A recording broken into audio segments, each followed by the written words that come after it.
floor is yours. And you can hear me? Yes, we can hear you. All good. Okay.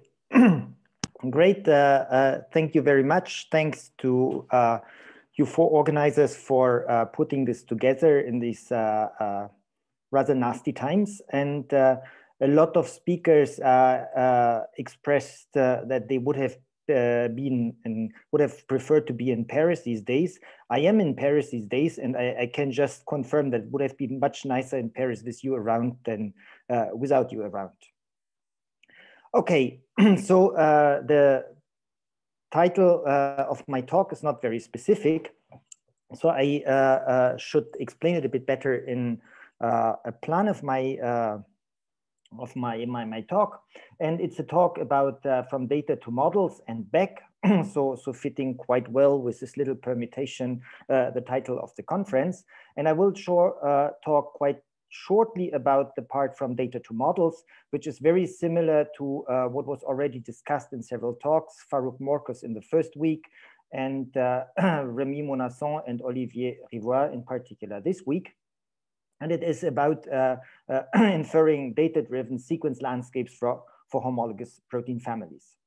And I will spend most of the time of my talk to explain how we explore these sequence landscapes at different scales of evolutionary distances, from single mutations, where, for instance, we predict mutability of E. coli proteins, so which positions in a protein can mutate and which positions should rather be conserved, up to a fully open exploration sampling from these landscapes for evolution-guided protein design. So I should start with the data. And as I mentioned, data are homologous protein families. And what is important in these homologous protein families for us is that on one hand, they collect quite diverged sequences. So frequently down to 20 or 30% sequence identity, but which share their biological structure and function. So kind of like different solutions to the same functional or structural problem. And what is nice about these protein families, there are databases like the PFAM database, which make enormous or big sequence alignments available for thousands of protein families. And many of these protein families have collect more than 1,000 sequences. Sometimes it goes up to 1 million sequences. So this is a quite big resource, and this is what we built upon. If you look to the data in a very simple way, you see that they have a very non-trivial structure. So just in the raw data, you see that there are some columns, so some positions which are totally conserved and others are variable. So that's well known. But also if, for instance, you you map, you do a principal component analysis of this protein family and map the sequences to the principal components, you see they are organized in some non-trivial, somehow clustered way. We would like to capture this non-trivial organization by statistical models. So we would like to go from the data to models, and these models are probability distributions over sequences, over full-length sequences. And as we have seen in several talks, you can understand these probability distributions, or maybe the log probabilities, in terms of landscapes, sequence landscapes, or statistical energies. Here I use a bit the language of statistical physics, where I have a Boltzmann-like distribution where good sequences are at low energies, at low values of this landscape. So for instance, our natural sequences should down here, and bad sequences, non-functional sequences, are up here. So if you prefer something like fitness, if you prefer to think in fitness, you have to flip all my figures. Okay, so now how do we model this? The modeling, the basic modeling we use is direct coupling analysis. There are some variants, but here I will talk about the very basic variant. And it has two ingredients.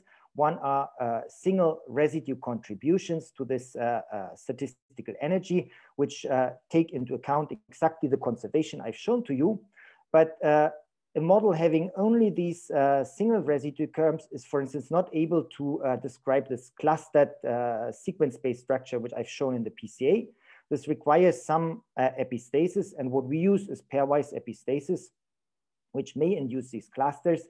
And as already mentioned in several talks, what is quite interesting in this direct coupling analysis approach is that the biggest coupling frequently are related to residue-residue contacts. Here on the beta-lactamase TEM1, I've just mapped the 100 biggest couplings, and I've colored them in blue if they are contacts and red if they are non-contacts. And you see it's dominated by contacts. So I don't want to talk about this modeling, how we get to this model, how accurate this model and so on. If you are interested in this, I can make some publicity for the poster of Jeanne. The poster session is over, but the posters are still in the Gaza space, and she can show you something which we are doing recently on this. Okay, I want to talk more about how we can use these landscapes to explore sequence space. And the first part of exploration is just to make one step. And the one step, this corresponds to a mutation in a protein. So you can use this for predicting mutational effects. It's not really new. But I want to talk also about some work in progress with Giancarlo Croce, Lucille Weigt, and Olivier Tenaillon about predicting mutability of E. coli proteins. So predicting mutational effects, once you have this landscape picture in mind, is almost trivial because you can see, okay, if you come, our function E, the statistical energy, assigns a number, a value, a score to each sequence, and you can just look to the change of score due to the mutant. So if this goes up, this should be a deleterious mutation or predicted to be a deleterious mutation. If it goes down, it should be a beneficial mutation. So does this work? It has been tested across many protein families. And here I'm showing a comparison to some data from the Ostermeyer lab for mutational effects for a deep mutational scanning experiment of the beta-lactamase TEM1 again. And you see there is a nice correlation that typically higher fitnesses correspond to lower statistical energies. So that's nice. What is totally crucial in this context is that we have these epistatic couplings. So if I mutate any position, any residue from amino acid AI to BI, and this depends on the entire sequence. So the effect depends on the entire sequence via these couplings. And this is totally crucial for the method. For if you don't take this into account, it's working much less. And it's totally crucial for anything I'm going to talk about in the following slides. So question is, does E. coli, for instance, in its evolution, watch its step? So does it care about mutational effects? So one question here, which we have addressed, is can we detect selection via selection on missense mutations, so on amino acid changes in proteins, by comparing different evolutionary scenarios for E. coli? And one which we have considered is basically natural evolution. So we have compared here 2 strains of E. coli for all the amino acid changes. And this is basically a situation where we have a very low mutation rate, but high selection. And we have compared this with an opposite experiment, with data which were published before of mutation accumulation experiments. And these were done with mutated strains. So we have high mutation rates. And basically, it goes through regular single or few cell bottlenecks. And that's why basically selection is switched off. So there's very low selection. So now we can observe what happens to the mutations, to the missense mutations we find in there, as compared to random mutations. So the red one here are random mutations. And you see that the random mutations have the tendency to be deleterious. So they have positive values of this delta E. So they go up in our landscape and down was good. And for instance, and the bluish one are the observed mutations. And you see there is a huge difference in the observed mutations between the two scenarios. In the mutation accumulation experiment, it's basically indistinguishable from random mutations, as we would expect from the absence, basically absence of selection. Whereas in the natural evolution, we have something which is centered close to zero, so which is close to neutral mutations. So this, we interpret this as a sign of purifying selection, and it's actually very coherent with the standard DNDS analysis of non-synonymous versus synonymous mutations. But it's all done on non-synonymous mutations, obviously. So E. coli seems to care about its step, at least in natural evolution. And so one question is, can we predict actually which sites in E. coli can undergo mutations? And to do this, we do what is schematically represented here. We start with the reference sequence for one protein. We build what we call a global sample. So basically, we collect diverged homologs, so the protein family. As before, from this one, we learn our model, and we predict mutability. And how we predict this precisely, I tell you on the next slide. And then we select a sample of many strains. We have used more than 60,000 strains, different E. coli strains, and in these we can observe non-synonymous mutations, and we can look if our predicted mutability has something to do with what is actually observed. So how do we predict this mutability?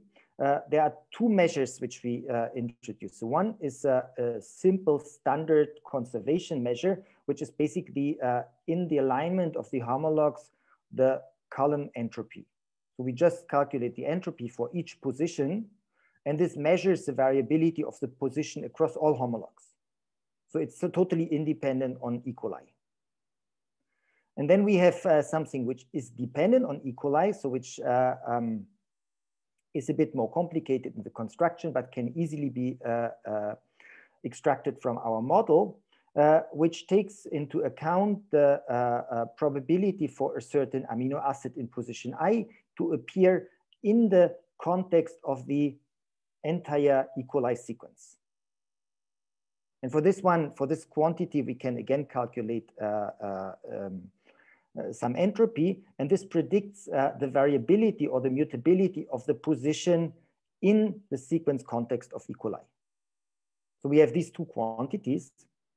And now for, as I told you in the last slide, we do this for, or as I showed, I didn't tell you, we have done this for about 1,500 proteins, which were in the core genome of these 60,000 strains. And so for all the position in these 1,500 proteins, we calculate these two quantities. And we see here in a histogram that there are two different groups of residues. One are these here, which have a high context independent entropy, so they are not conserved across homologs, but they also have a high context dependent entropy. So we also would expect them to be very mutable in E. coli. So they are not constrained even in the context of E. coli. And then there is this second group, which is more interesting, which may have some quite considerable context independent entropy. So they are variable actually in the sequence alignment, but in the context of E. coli, we predict them to be totally conserved. So we would expect that these ones are never polymorphic in E. coli, but these ones, yes. So to see if we are right, we compare it with these 60,000, 61,000 strains, which I was talking about. And we see, we look to those which are polymorphic in the strains and those which are conserved across these 60,000 strains. And you see, whenever it's polymorphic, it's basically in this peak, which we predict to be mutable. Whenever we predict to be conserved, we observe it to be conserved. But we still have this peak here, which are things which we predict to be mutable and which are not conserved to be polymorphic in the 60,000 strains. And that's basically our, we have done some randomization of the data and checked that this is coherent with the fact that 60,000 strains is still a quite finite sample. So what we would expect in this case is when somebody sequences a new strain and finds a new never observed polymorphism before, it belongs to this group here. Okay, so this was single mutations. Now I want to go a bit further, but still staying in the neighborhood of one reference sequence. And I want to model some experimental evolution experiments. And this is work which is in progress with Matteo Bisardi, Juan Rodriguez Rivas, and Francesco Zamponi. And there's a poster by Matteo also in the Gulf space. So there will be more details than I can give here. And everything was inspired by two experiments which appeared last year, which are very similar in the experiment. And basically they take beta-lactamases, one takes PSE1, one takes TEM1. They do some rounds of mutagenesis and low selection, so in a low antibiotic concentration. And this low selection allows actually the sequence to get diversified. And then after a few rounds of this, 12 in one experiment, 20 in the other, they do deep sequencing. And they do exactly this DCA analysis to predict contacts, which I mentioned in the beginning. And the results are totally different. In one experiment, the contact prediction is not good at all. So here the predictions are the colored point, and the real contact map would be the black or gray structure. And you see there are a lot of wrong predictions. And in the other group, the prediction is quite impressive. So what happens? To understand what happens, we have done something which looks very similar to what I showed you before in the scheme.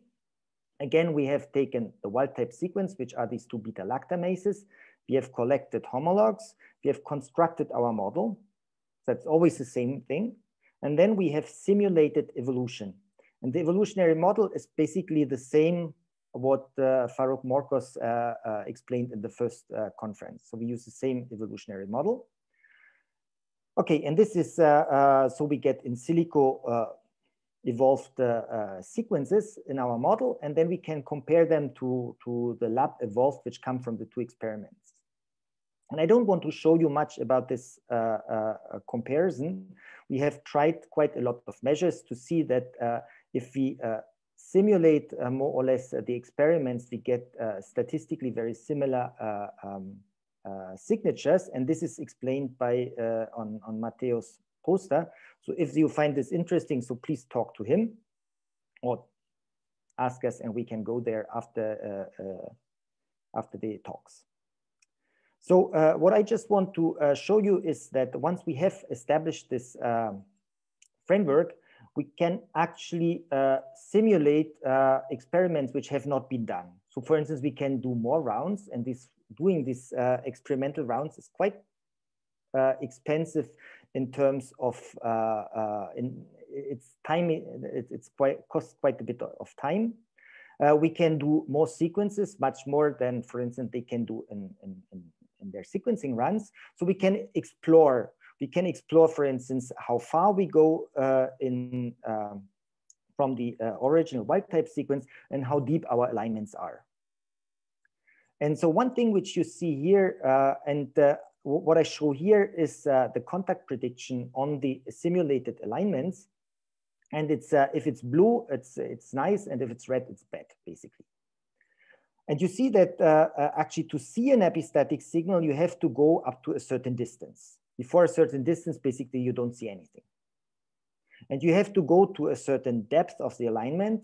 Basically, you need much more sequences than you need for the fully diverged, because you are much closer, and so the epistatic signal is much weaker. And now the interesting thing is if you actually map these two experiments onto this plot, and so the Italian group, which had Italian research funding, was able to do 12 generations, which is about 17 mutations away and not so deep sequencing. And they are here in deep red. And the East Coast Boston group was able to make much deeper sequencing and more rounds. And they came just to the border of where actually you find a good contact signal.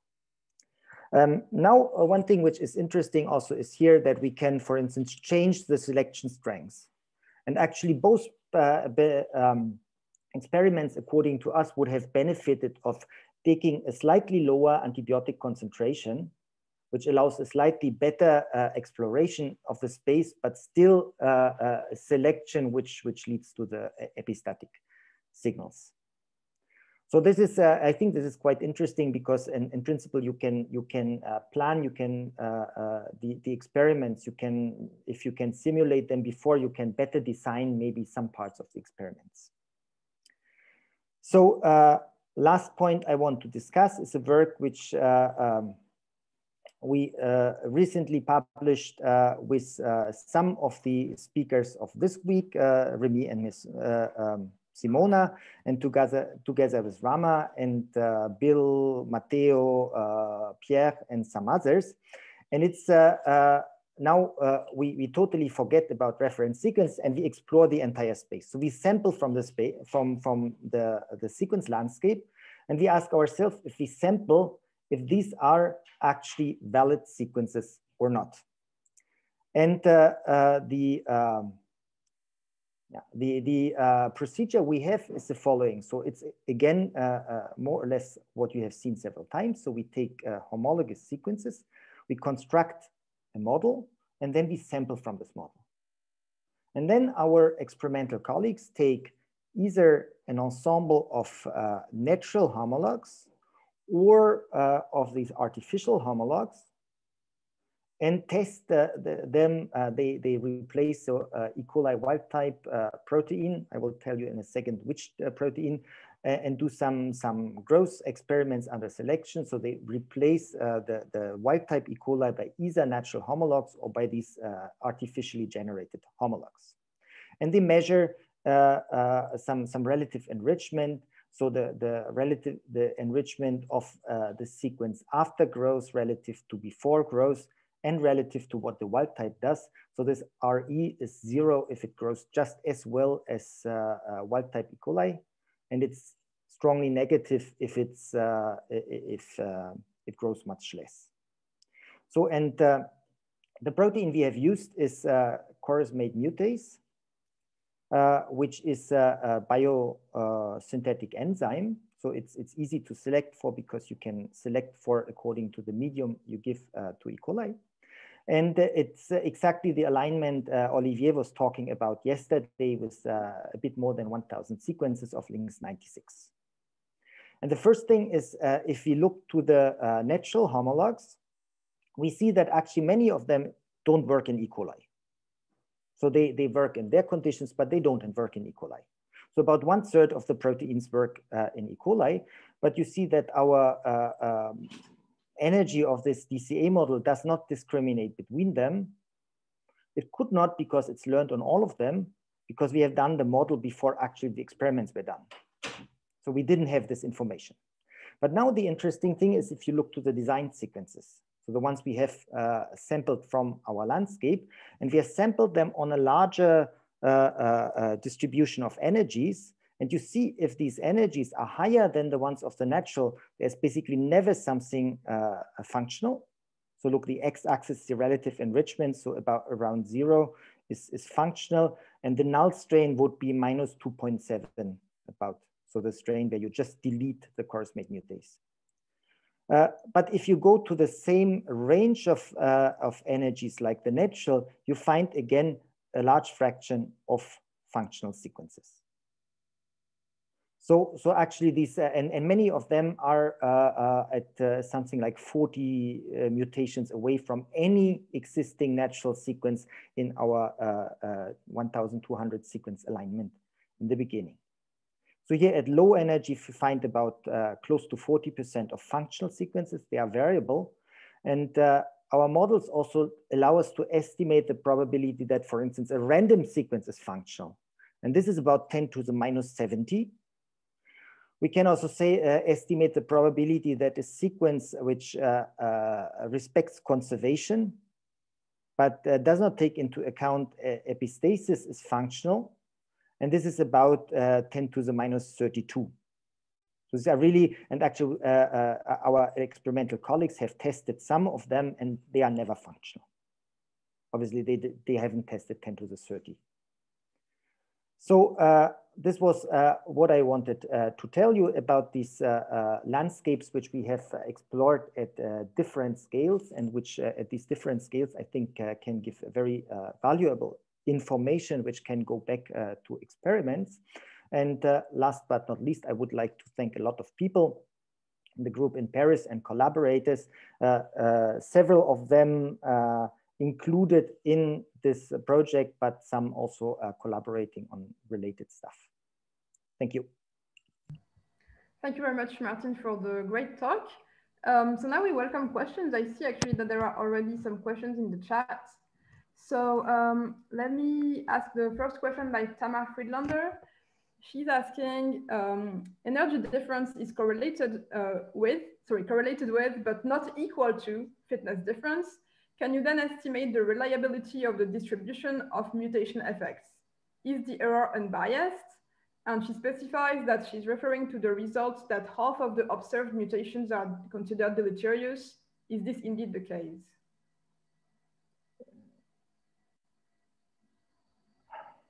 It's a complicated question.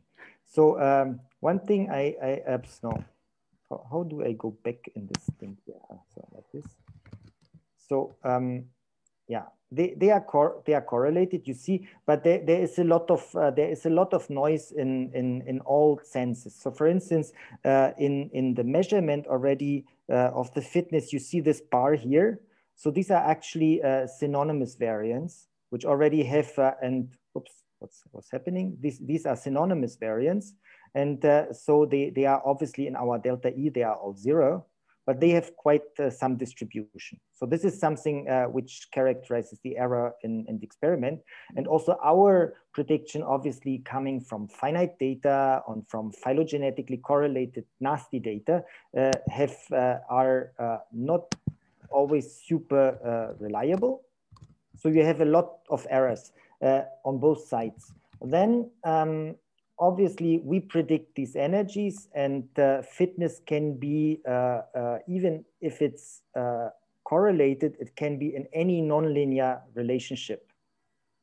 And a nonlinear relationship can introduce biases and whatever. So it's yeah. And I would say what we can do quite reliably is to find really deleterious mutations. And I'm very careful about beneficial mutations, because there are very few. And since we have a lot of noise, so it's and one should also consider that what we infer that the landscape on is from diverged homologs, and then we predict the effect of a single mutation in a specific sequence, so on a totally different scale. So this is related to what Remy has talked about, of trying to concentrate the alignment actually to make it more specific to the target protein. Okay, thanks, Martin. So we have another question from Hector. He's asking, in what range of high Hamming distance does the accuracy of contact prediction start to degrade? Sorry, to decay.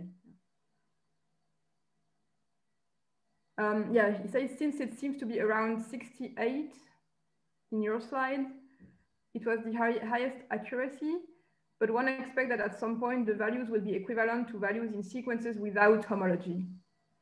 No, sequences will never have V without homology. So this is in this plot. No, yes, it goes better. It goes better. For instance, the real homologs, the natural homologs would be at the average Hamming distance 160, I think. So they would be far further right, and they work much better. They work much better. Here you see a light blue, which is maybe 0.67 or so. And so what I showed you before was 0.9 in the real data. So, and you will never lose the signal in the simulation because it's simulated in the landscape.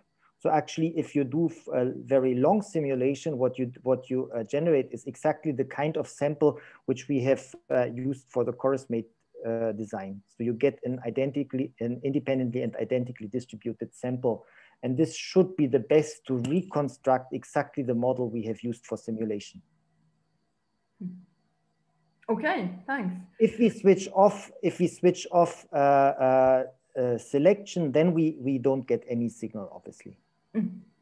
Makes sense. Okay, we have another question by Eric van Nimwegen. He's asking, can you play games like looking how much the mutability varies as you walk around sequence space with the model? Or whether at all high probability sequences from a connected component form a connected component in sequence space, i.e. characterize topological features of the neutral network? Yes, we can play games for sure. We did not yet play all these games, but we would like to play. But unfortunately, time is very, very finite always. The mutability varies a lot. So the sites, actually, I showed you this plot, which was no, it was back. It was this one here. Yeah, so the ones which are in here are not always the same. So there are some which are always conserved. There are some which are always variable, but there are some which are variable in some backgrounds, but not in others. So sorry, my son is coming back from school. I have to open the door. I'm coming back. Cool. Okay, so feel free to type any extra question in the meantime.